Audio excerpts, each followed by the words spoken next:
Evet arkadaşlar, bugün yine sizlerle yeni bir video serisine başlıyoruz. Şimdi foto gerçekçilik dediğimiz olayda kaplamanın önemi diğer etkenlere göre çok daha fazla. Çoğu arkadaşımızda şöyle bir yanılgı oluyor. Gerçekçi render ayarları, gerçekçi ışık ayarları, gerçekçi kamera ayarları. Şimdi arkadaşlar böyle bir durum zaten söz konusu değil. Yani render ayarları çok iyi olunca renderınız iyi çıkmıyor. Bu bütün etkenleri bir araya doğru bir şekilde topladığınızda doğru, yani o foto gerçekçi sonuçlara ulaşabiliyorsunuz. Ama şimdi burada kaplama diğerlerine göre etken olarak, yani benim nezdimde daha fazla bir etkiye sahip. Şimdi ışığı iyi yaptınız, kamera açınız iyi, kaplamanız berbat, o sonucu iyi çıkartamazsınız. Tabii ki kaplamanız çok iyi, ışık da kötü olduğunda sonuç iyi çıkmayacaktır. Ama kaplama bunlara nazaran sahneye daha fazla etki eden bir etken. Yani şöyle söyleyebilirim aslında. Işığı bir şekilde çözersiniz. Evet. Render ayarlarını bir şekilde çözersiniz. Evet. Ama kaplama olmayınca bu iş olmuyor. Kaplamayı çok iyi çözmemiz lazım. Şimdi gerçek hayattaki fizik kurallarına baktığımızda siyah bir zeminde bir iç mekanımız olduğunda, örnek veriyorum dış cephede falan da olabilir, dış mekanda olabilir. İç mekan olduğunda dışarıdan bir ışık geldiğinde dışarıdan gelen ışığa göre içeride seken ışığın etkisinin daha az olduğunu görebiliriz. Niye? Siyah ışığı yuttuğu için içeride ışık daha az sekecektir. Ama aynı ışık kaynağında hiçbir ayar değiştirmeden beyaz bir zeminde ışık sektiğinde oranın daha fazla aydınlık olduğunu görebiliriz. İşte bunlar bile aslında kaplamanın ayarlarıyla alakalı bir durum. Biz bunu istersek sektirmeye de biliyoruz. Şimdi burada olayın mantığını çok iyi anladığımızda kaplamayı çok kolaylıkla çözeceğiz arkadaşlar. Daha sonra size anlattığım ışık ayarları, kaplama ayarları, daha sonra render ayarları da gelecek. Bir sahnede bunları pratik bir şekilde uyguladığınızda sonuçların nasıl çok uğraşmadan pratik bir şekilde gerçekçi, foto gerçekçi renderların nasıl çıktığını göreceksiniz. Tabii ki burada Photoshop'un da büyük katkısı olacak. Onlara da daha sonra değineceğiz. Şimdi gelin hep beraber temel kaplama ayarlarının nasıl yapıldığını inceleyelim. Şimdi arkadaşlar sıfırdan başlıyormuş gibi düşünelim. Hiç bilmeyen arkadaşlarımız da bu videoları izleyecektir. O yüzden en temelden başlıyorum. Klavyeden M tuşuna bastığımda benim materyal editörüm açılır. Bakın M tuşuna bastığımda materyal editörüm açıldı. Şurada da bakın burada materyal editör şuradadır. Tekrar M'ye bastım kapanır, açılır. Yani buradan da açıp kapatabilirsiniz. Kısa yolu M'dir. Zaten buraya kullanacağınızı düşünmüyorum. Şimdi böyle bir sahne karşımıza çıkıyor. Bazı arkadaşların eski versiyonları kullanabilirler. Şuradan Modus'a tıkladığımızda Compact editöre geldiğimizde böyle de karşımıza çıkabilir. Buradan tekrar Modus'a gelip Slate Material editörü seçtiğimizde buraya gelebilirsiniz. O daha eski bir versiyon arkadaşlar. Tabii ki biraz pratik buna göre, yani yeni başlayan arkadaşlar için daha kullanışlı olabilir ama şimdi yeni çıkan bir editör varken eskiye kendinizi hiç alıştırmayın. Tamamdır. Güzel. Şimdi sahnemizin şöyle bir sonsuz bir dünya var gibi düşünebilirsiniz. Buraya biz malzemelerimizi oluşturmaya başlayacağız. Yalnız biz neyle çalışıyoruz? V-Ray üzerinden. O yüzden V-Ray MTL, yani V-Ray malzemesi oluşturmaya başlayacağız. Ne demek istiyoruz? Onu anlatalım. Şimdi sağ tıkladığımızda Materials'a gelin. Bakın arkadaşlar Maps'e değil Materials'a. Şimdi burada General bir yapı var. Scanlay var. Tamam mı? Burada Corona var. V-Ray var. Dediğim gibi biz ışık ayarlarında da konuştuk. Corona'yı da daha sonradan deneyeceğiz. Sonra V-Ray'i de göstereceğiz. Ondan sonra ikisi arasında kıyaslamaları zaten yapacağız. Şimdi biz V-Ray eklentisini yüklediğimiz için V-Ray üzerinden bir malzeme oluşturacağız. O yüzden V-Ray'e geliyorum. Gördüğünüz gibi burada bir sürü malzeme ayarları var. Bunların hepsi ne işe yarıyor?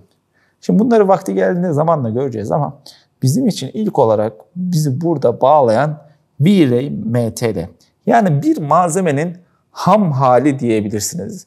Bir malzemeyi sıfırdan oluşturuyorsanız, spesifik özellikleri yoksa buradaki gibi mesela V-Ray hair, yani V-Ray saç, tüy, halı, bunların yapımında kullanılıyor. Ama ham bir malzeme oluşturuyorsak buradan neyi seçeceğiz? V-Ray MTL. Tıkladığımda beni şöyle bir arayüz karşılıyor. Burada diffuse, reflection, bump gibi ayarlar var. Peki bunlar ne işe yarıyor? Şimdi arkadaşlar şuraya malzemeyi seçtim. Boşa tıkladığımda bakın üzerinde bir çerçeve yanıyor. Çerçeveye tıkladığımda o malzeme seçili demektir. Yani buna dikkat edin. Bakın zaten şurada da bir şeyler yanıp sönüyor. Seçtiğimde de şurada çerçeve halinde görüyorsunuz. Bu karmaşık sahnelerde malzemeler çoğaldığında sorun oluşturabilecek bir durum. Yani ben bir malzemeyi şu objeye attığımda o malzeme seçili olmalı. Buna dikkat edelim. Kendinizi bu şekilde alıştırın her zaman. Seçili olmadan da atabiliyoruz ama siz nasıl alıştırdıysanız öyle gider. Siz o yüzden bunu bu şekilde seçmelisiniz. Tamamdır. Şimdi burada bakın bir malzemem var. Mouse'un sol tuşuyla sağ sol yapıyorum. İleri geri yapabilirim. Bakın burada bir kocaman bir ekranım olabilir. Tekrar şöyle bir yakınlaşıyorum. Güzel. Şimdiki buradaki ayarlar bakın diffuse, reflection, bump ayarları burada da mevcut. Yani aslında aynısı. Herhangi bir farklılığı yok. Şimdi malzemede şöyle bir şey var. Hep söylüyoruz. Her programın mantıksal bir altyapısı vardır. Şimdi o mantıksal altyapı içinde de kendi mantığında alanlara bürünüyor. Altyapıdaki malzemeler. Altyapıdaki işlevler. Şimdi burada malzeme editörü şu şekilde çalışıyor arkadaşlar. 3 ana maddede düşünebilirsiniz. Siyah beyaz dengesi, 0-1 dengesi ve 0-100 dengesi. Şimdi bu 3 mantığı iyi anladığınızda malzeme yapımı sizin için çok kolaylaşacak. Şimdi mantığını anlatarak ilerleyeceğiz. Dikkatli dinleyelim. Öncelikle temel ayarlardan bahsedelim. Bakın burada bir diffuse ayarı var. Diffuse'a tıkladığımda gördüğünüz gibi renk kartelam yine açıldı. Buradan istediğim rengi seçebilirim. Şöyle yapabilirim. OK dediğimde bakın yakınlaştırayım. Ne oldu? Turkuaz'a çalan bir renge dönüştürdük. Basit bir şekilde buradan renklerimizi oluşturabiliriz. Şimdi biz meslek olarak da yani bunları çok kullanıyoruz. Şimdi bunlar önem arz eden şeyler arkadaşlar. Şimdi uluslararası kodlar dediğimiz bazı kodlar var. Mesela biz buradan yurt dışına bir iş yaptığımızda şimdi oraya kırmızı renk diyemeyiz, turkuaz diyemeyiz. O kodu verip ondan sonra aynı kodda o modellerin boyanması lazım ve üretime girmesi lazım. Artık bu metal olabilir, mobilya olabilir. Bu kodlara göre karşı taraf buna işlem yapar. Şimdi şuraya kırmızı deyip veya böyle bir renk gösterip rengi oraya koyup adama bunu yap diyemezsiniz. Ekrandan ekrana, telefondan telefona bile renkler farklılık gösterir arkadaşlar kendi içinde. O yüzden biz buraya beğendiğimiz renk kodu varsa RGB olarak atıyoruz ve uyguluyoruz. Bu bir nebze bizim unutmamamızı sağlıyor arkadaşlar. Çünkü ben bu modeli buradan gireyim aynı RGB ile. Birebir o aldığınız RGB kod burada yansımayabilir. Dediğim gibi siz de bir ekran filtresinden geçip ekrana baktığınız için oradaki yansıyanı görüyorsunuz. Bizim için RAW kodlar önemli. RGB kodları buraya girip de o RAW kodundaki RGB değerleri buraya girip de buradaki aynı rengi oluşturmaya gayret edebilirsiniz. İç mimarsanız veya mimarsanız bunun önemini zaten anlıyor olmanız lazım. Diğer meslek grupları da arkadaşlar bunu bu şekilde çözümlemeli. Tamamdır. Şimdi burada birazcık fazla konuşmamız lazım ki olayın temelini iyi oturtturalım. Şimdi buradan geldim. Bir renk seçtim. Rengin herhangi bir önemi yok benim için. Bakın şurada materyal 43 yazıyor. Bu malzemenin ismi. Siz buraya bir malzeme adı verebilirsiniz. Atıyorum yeşil. Şöyle yeşil yazalım, tamam. Şuradan Türkçe karakter kullanmamaya gayret edin arkadaşlar. Bazen hata alabiliyorsunuz sahnelerde. Tamamdır. Güzel. Şimdi bunu yeşil yaptım. Geldim yanına. Material, V-Ray ve V-Ray MTL dedim. Şöyle büyüttüm. Bir renk girelim buna da. Atıyorum şuradan. Bu da mavi olsun şöyle. OK diyorum. Buranın da adını mavi yapıyorum. Sonra bir renk daha alıyorum. Şuradan yine V-Ray MT ile büyütüyorum. Buna da hadi kırmızı diyelim şöyle. Şöyle. Okey. Tamamdır. Bir de zemin malzemesine ihtiyacım var. V-Ray MT ile büyütüyorum. Bunu da gri yapalım. Ham olarak bu şekilde kalabilsin. Şimdi tamamdır. Şöyle devam edelim. Şuraya bir düzelteyim. Arkada gördüğünüz gibi böyle temel bir şekilde bir sahne var. Nasıl, yani sahnenin çok bir önemi yok arkadaşlar. Önemli olan kaplamanın mantığını iyi anlayabilmemiz. Benim sahnede objelerim var. Güzel, tamam. Şimdi ben buradaki yaptığım malzemeleri bu sahnedeki objelerime nasıl atabilirim? Şimdi öncelikle arkadaşlar burada dikkat etmeniz gereken şey, şöyle göstereyim. Hangisi seçili? Bakın etrafında bir çerçeve dönüyor. Buradan da ön izleme olarak görebilirsiniz. Şu an gri olan malzemem seçili. Ben diyorum ki kardeşim şuradaki T-port yeşil olmak zorunda. Ben bunu yeşil yapmak istiyorum. Şimdi öncelikle tıkladım, malzememi seçtim. Burada diğer dikkat etmem gereken nokta, hangi objeye attıysam o obje seçili olmak zorunda. Bakın burada yeşil seçili, burada da obje seçili. Güzel. Sonra şuraya geliyorum. Bakın Assign Material to Selection. Seçili olan objeye seçili olan materyali at diyor. Tıklıyorum ve buraya yeşil malzemem geliyor. Diyorum ki şuna da, bunu da mavi yapacağım diyorum. Maviyi seçiyorum. Bakın objemi seçiyorum. Buraya da bunu atıyorum. Şu en sondaki kalan kısımda şurada kırmızı olsun diyorum. Ve bunu da kırmızı yapıyorum. Sahnemi ve duvarımı da seçiyorum. Bunu da gri yapıyorum. Tamamdır. Şimdi bir anlık render yine almaya başlayalım şuradan. Şimdi bakın şöyle bir sahnem var. Bunu çok basit bir şekilde örneklemek adına hem de hızlı renderlar görelim. Şöyle birazcık küçültelim. Şöyle de küçültelim. Şöyle birazcık geri alalım. Güzel. Anlık render'a döndürüyorum bunu. Şöyle stop diyeyim. Anlık olarak render almaya devam etsin. Şimdi ham olarak renklerimizi oluşturduk. Yalnız her malzemenin kendine has bir özelliği vardır arkadaşlar. Yani bunu şöyle düşünün. Mesela cam nasıl bir malzeme?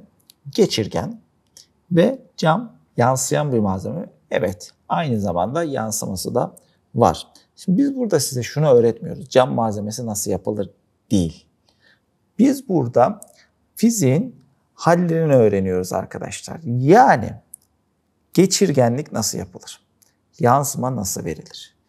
Ben size bunu öğrettiğimde siz geçirgen ve yansıyan olan tüm malzemeleri yapabiliyor olacaksınız. Atıyorum biz size parke nasıl yapılır değil. Parke nasıl bir malzeme? Örnek veriyorum. Mat. Evet. Üzerinde hafif yansımaları var. Okey. Geçirgen olmayan bir malzeme. Ben size matlık nasıl yapılır? Ham malzeme nasıl yapılır öğrettiğimde siz mat olan bütün malzemeleri ve üzerinde hafif yansıma olan tüm malzemeleri yapabileceksiniz. Yani ben size parkeyi öğrettiğimde aslında orada yansımayı da öğrettiğim için siz aslında bir mermeri de yapıyor olabileceksiniz. Yani bu mantığı anladığınızda malzemelerin çoğuna hakim olacaksınız zaten. Şimdi olayımıza geri geliyorum. Bunları yapabilmek için malzemenin ham hallerini iyi bilmemiz lazım. Yani atıyorum bir malzemede ne olabilir? Yansıyor olabilir. Mat yansıyor olabilir. Geçirgen olabilir. Pürüzlü bir yüzey olabilir. Yarı saydam olabilir. Biz bunları düzgün bir şekilde öğrendiğimizde gerisi kolaylıkla gelecektir zaten. Hemen olayın temelini oluşturmaya başlayalım. Şimdi şu yeşil malzemem burada kalsın ve şuradan da buraya odaklanalım. M'ye basıyorum ve materyal editörümü burada açıyorum. Şöyle en sağa getiriyorum şu şekilde. Yeşile odaklanacağım için diğerlerine şimdi işim yok. Öncelikle yeşili seçtim. Güzel. Şimdi benim anlattığım sıraya göre ilerleyeceğiz. Daha sonra o döngüyü çok iyi bir şekilde sağlayacağız. Bakın arkadaşlar, buralara çok takılmayın. Şurada bizim reflection değeri var. Türkçe karşılığı da yansıma demek zaten. Şimdi bunun yanında ne var? Siyah bir renk var. Şimdi bu ne demek? Tıklıyorum. Burada bütün renkler çıktı. Ben size ne dedim başlarken? Mantıksal bir altyapı var her programda. Burada da 3 ana mantıktan bahsettim. Siyah beyaz, 0-1 ve 0-100. Şimdi burada siyah beyaz mantığını kullanacağız arkadaşlar. Şimdi ben bunu beyaza seçersem malzemem beyaz olmaz. Malzemem beyaz da yansıtmaz. Bunu çok basit bir şekilde şöyle anlayın. Siyah yansıma yok demek. Beyaz buram buram yansıma var demek. Bakın buradan da yüzeyi görüyorsunuz. Nasıl yansımaya başladı objemiz. En sona getirdim ve OK'ye bastım. Tamam.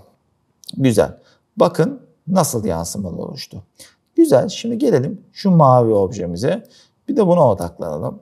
Bakın maviye seçiyorum. Ne var reflection'da? Siyah. Ne dedik? Siyah yansıma yok demek. Geliyorum. Buradan beyaza doğru yaklaştırıyorum. OK diyorum. Bakın yüzeydeki yansımaları etrafı nasıl yansıtıyor. Şimdi burada kırmızıya geliyorum. Şimdi kırmızıda bir olayı görmemiz lazım. Tekrar reflection siyah ve beyaz. Bakın yüzey yansıdı şurada görüyoruz ama bunlara göre daha az yansıdı gibi. Aslında alakası yok. Bu oval yüzeyin verdiği çevresel yansıma burada daha etkili gözüküyor. Açınızı değiştirdiğinizde kırmızının da aynı bunlar gibi yansıdığını görebilirsiniz. Güzel. Şimdi burada gelelim zemin ve duvar malzememiz olan şu griye. Reflection'ı 0. Bakın buradan geliyorum reflection tekrar. Arttırdım siyah. Evet yansımaya başladık. Bakın objelerimiz zemini nasıl yansıtıyor? Artık onların da kendi içindeki yansımalarını görebiliyoruz. Şimdi arkadaşlar bu konuyu öğrenirken şöyle oluyor. Bunu alıp tabii ki en sonuna kadar yansıtmayın. Bazı arkadaşlar oh güzel oluyor ne güzel parlak en sona kadar açalım diyebiliyorlar. Böyle bir durumu yapmıyorsunuz. Yani buradaki amacımız yeteri kadar. Yani bir zemin malzemesi ne kadar yansıyabilir? Bunu zamanla pratik yapa yapa oturacaksınız zaten sahne içinde. O yüzden bunlara çok takılmayın. Değer algısını yap bozda zaman içinde kendiniz oturturursunuz. Ama gidip de her malzemeye tamam ilk başta güzel diye sonuna getirip de buram buram yansıtmayın. Bizim buradaki amacımız öğrenmek olduğu için bu değerleri sonuna kadar deneyeceğiz. Şimdi tabii ki objeleri buram buram her zaman yansıtmamız gerekmiyor. Bazı objeler çok hafif yansır. Bazıları var olana göre biraz daha fazla yansır. Bazıları da gerçekten çok yansır. Yani bir seramik, bir porselen, bir mermer çok yansıyabilir. Ama bir ağaç, bir ahşap yani mesela TV ünitelerin ekranını düşünün. Yani cam kadar yansıtıcı olmaz ama kendi içinde de yansımaları vardır. Yani ağaç daha mat ama çok hafif yansıtabilir. Üzerine atılan vernik de çok da fazla yansıtma verebilir. Ama yüzeyinde hep bir matlık vardır. Peki bu yüzeydeki matlığı nasıl oluşturacağız? Şimdi bunu daha iyi anlayabilmemiz adına zemin malzemesi üzerinden ilk başta bunu yapacağım arkadaşlar. Şimdi bakın glossiness değeri var. Reflection değerinin altındaki glossiness'tan bahsediyoruz. Bakın bu değerler ikisi çok karışık. Bir de şurada refraction var. Altında yine glossiness var. Yani biz reflection burada bir harf yani buna dikkat edelim arkadaşlar. Refraction yansıma demek. Hemen altındaki glossiness değeri de ne işe yarıyor? Uygulayarak görelim. Şimdi burada siyah beyaz dengesinden bahsettik. Bir de 0-1 dengesinden bahsedelim. Şimdi arkadaşlar burada beyaz buram buram var demek. Siyah buram buram yok demekti. Yani siyah hiçbir şey yok demekti. Glossiness değeri de 1 yok demek. 0'a yaklaştıkça ona neyi uyguluyorsanız onun uygulamasını arttır demek. Şimdi buradaki glossiness değeri matlık değeri. Bakın 0,6 yapıyorum. Şimdi 0,6 yaptığımda zeminimin matlaştığını görebiliyorum. Burada yansıma değerimin azaldığını. Hatta şöyle sahneye birazcık daha yaklaşalım. Şöyle daha iyi olacak. Evet güzel. Şurada yansımaları artık yavaş yavaş görebiliyoruz. Ama çok mat oldu. Ben bu kadar istemiyorum. 0,75 yapayım arkadaşlar bunu. Bakın yansımanın daha böyle görünür olduğu ve şurada yüzeylerin, bakın şurada da yüzeylerin görüldüğünü görüyoruz. 0,85 yapıyorum. Bakın değer arttıkça matlık oranı azalıyor. Değer azaldıkça matlık oranı artıyor. 0,95 yapıyorum. Tamam. Bakın artık yansıma daha fazla, matlık daha az. 0,5 yaptığımda artık yüzeyde çok fazla bir şey gözükmemeye başlıyor arkadaşlar. Eğer ki bu değere ihtiyacımız varsa ben 0,6'nın altına inmeyi tavsiye etmem. O aralıkta oynayabilirsiniz. 0,6 değeri arasında oynamak daha mantıklı. Yine de deneyip görün. Hani karşınıza ne çıkıyor? Zaten mat bir obje istiyorsak neden bu kadar inelim ki? İstisna bazı malzemelerde inmemiz gerekiyor. Burada deneme yanılma yoluyla bunu yapabilirsiniz. Şimdi 0,95 yaptım. Buradan reflection'ı azalttığımda, bakın arkadaşlar, malzeme mat olmaz. Malzemenin yansıması azalır. Şimdi ikisi arasında çok fark var. Şimdi yansıma yüzeyi yansıtır. Mat yüzeyi mat yapar. Yani az yansımada matlığı arttırdığınızda yüzey böyle sanki hiçbir şey yokmuş gibi olabilir. Bu ikili dengeyi düzgün kurduğunuzda sahnenizde çok iyi sonuçlar çıkabilir. Bunları esas değerlerini daha net kaplamalı malzeme attığımızda zaten göreceğiz arkadaşlar. Şimdilik burayı da böyle bırakıyorum. Son ayarımız olan bu ders için reflection ayarına geliyorum. Şimdi arkadaşlar reflection, bakın reflection neydi? Yansıma. Refraction da geçirgenlik demek. Şimdi sahneye şöyle bir box çizeyim. Çok basit bir şekilde bir adet box çiziyorum şuraya. Bakın şöyle. Ve bu box'ı şöyle yapıyorum. Birazcık da rotate vereyim ki burada bir şey göstermem lazım size. Daha iyi anlaması adına. Şöyle bakın, kalınlığı da var. Kalınlığını da gördük. Güzel. Şimdi malzemem orada. Zaten var olan şekilde sahnemi görüyorsunuz. Hemen M'ye basıyorum. Editörüm geliyor. Şuradan tekrardan bir malzeme oluşturuyorum. Bir array mtl. Geliyorum buraya da. Hadi cam diyelim. Çok önemi yok. Cam. Bakın arkadaşlar biz aslında bir cam yapmıyoruz da burada geçirgen bir obje nasıl oluşturulur ona bakıyoruz. Buradan dikkat edelim. Yani burada cam yapacağım, yani geçirgen yapacağım objeyin seçili olduğunu görüyorum. Güzel. Şimdi cam nasıl bir malzemedir? Bana şimdi bunu anlatmanız lazım. Bir, camda yansıma var mıdır? Vardır. Demek ki ben ne yapacağım? Reflection değerimi arttıracağım. Okey diyorum. Güzel. Bakın burada da nasıl yansıyor. Peki cam geçirgen bir obje midir? Evet. Geçirgen bir objedir. Peki ne kadar geçirgen objedir? Karşı tarafı neredeyse görebiliriz. Buzlu cam falan değilse. Bakın geliyorum bunu da refraction değerimi de sonuna kadar çekiyorum ve okey diyorum. Şimdi zaten burada da gözüktüğü gibi malzeme cam saydam bir hale aldı. Etrafındaki ışıkları yansıtıyor. Şu an bakın objem seçili. Objem seçili. Malzemem seçili. Ne yapmam lazım? Şuradan Assign Material to Selection tuşuna basıp malzemeyi buraya attım. Bakın. Gördüğünüz gibi cam malzemem hazır. Bu kadar basit aslında. Yani buradan sadece şunu yapabilirsiniz. Refraction değerini tam böyle buram buram gözükmesini istemiyorsanız biraz azaltırsanız daha şeffaf olur. Biraz daha azaltırsanız bakın daha şeffaf olur. Biraz daha azaltırsanız daha az geçirgen olur. Böyle değeri kontrol edebilirsiniz. Bu dış mekanla iç mekan yaparken değerler değişiyor. O yüzden hani hep diyoruz ya gerçekçi render ayarları, gerçekçi kaplama ayarları. Öyle bir şey yok arkadaşlar. Sahnenin ışık yapısı, dengesi her ayarı değiştirmenize sebep olabiliyor. O yüzden buna dikkat etmemiz lazım. Şimdi burada azalttığımda refraction değeri camın geçirgenliği azalıyor. Yalnız diyelim ki ben bir buzlu cam yapmak istiyorum.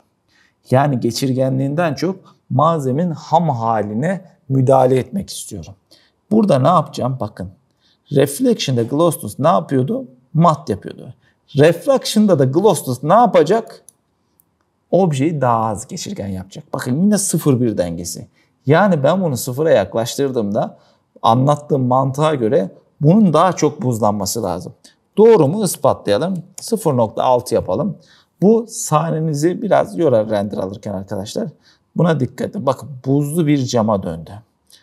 Çok buzlu oldu hocam. Birazcık da bu buzlu azaltalım. 0.75 yapalım. Bakın daha az buzlu oldu. Daha da azaltmak istiyorum. 85. Daha az buzlu olacaktır. Şuraya giremedik. Daha az buzlu hale gelecektir. 0.95 yapalım. Bakın daha da az. Şimdi sahnenin, malzemenin ham halini yapmak bu kadar kolay. Çok hafif buzlu bir camımız var. Geçirgen. Arkadaki objeyi görüyoruz. Camın kalınlığını da görüyoruz. Ham maddeyi bu şekilde basit bir şekilde oluşturuyoruz. Bu derslerimiz video serisi halinde devam edecek arkadaşlar.